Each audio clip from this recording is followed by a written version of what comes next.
Korban dugaan pembunuhan, dilakukan penggalian kuburan dan penelitian, ekshumasi, bernama Farhan Marosi, Senin, 9 Desember 2024.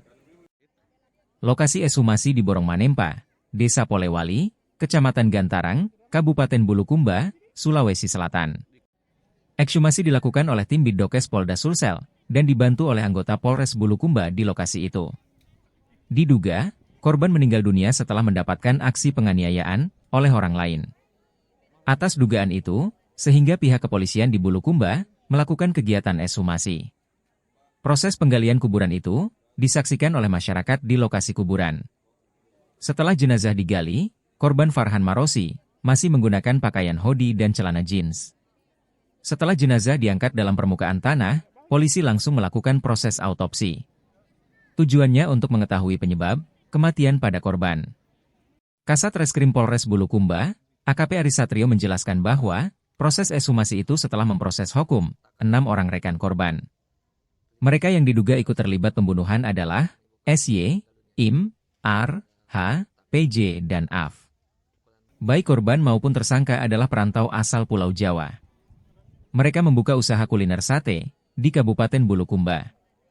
Pada akhir September lalu, mereka diduga membunuh rekannya. Lokasi kejadian di Borong Manempa, Desa Polewali, Kecamatan Gantarang, Bulukumba. Usai membunuh warga tersebut, selanjutnya para tersangka mengubur di sekitar rumah tinggal mereka di Borong Manempa, Desa Polewali. Belakangan, peristiwa itu terungkap melalui warga setempat, yang melaporkan kejadian itu ke anggota kepolisian di desa itu dan ke pemerintah desa. Selanjutnya, polisi memproses pelaku dan melakukan kegiatan ekshumasi kepada korban.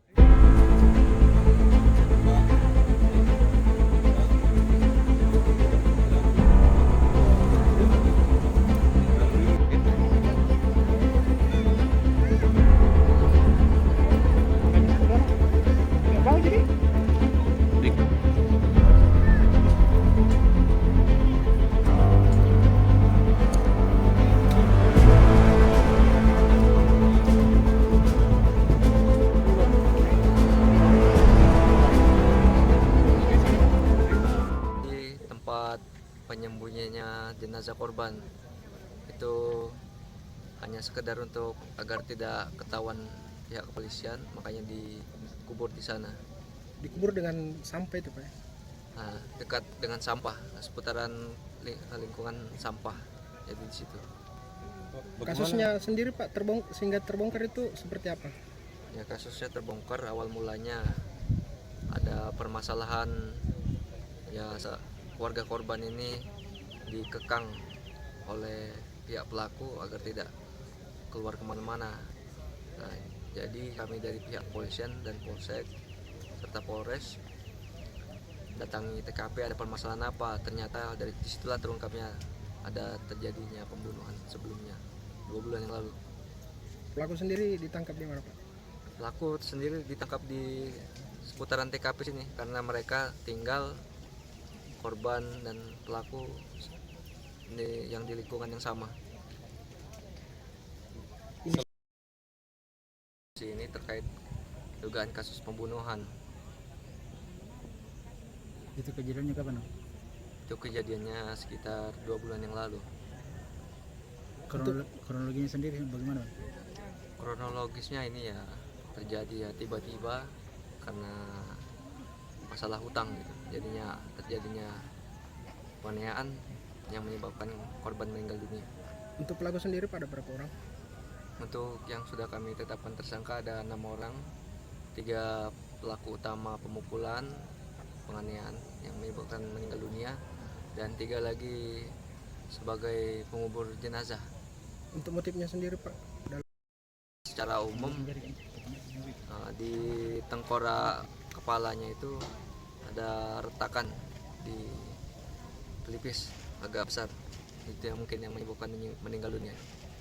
Ada retakan bekas pukulan benda tumpul. Terus sementara itu nanti untuk otopsi mendalam nanti kami cek dan kami periksa hasil pemeriksaan dari dokter forensik. Berapa lama hasil?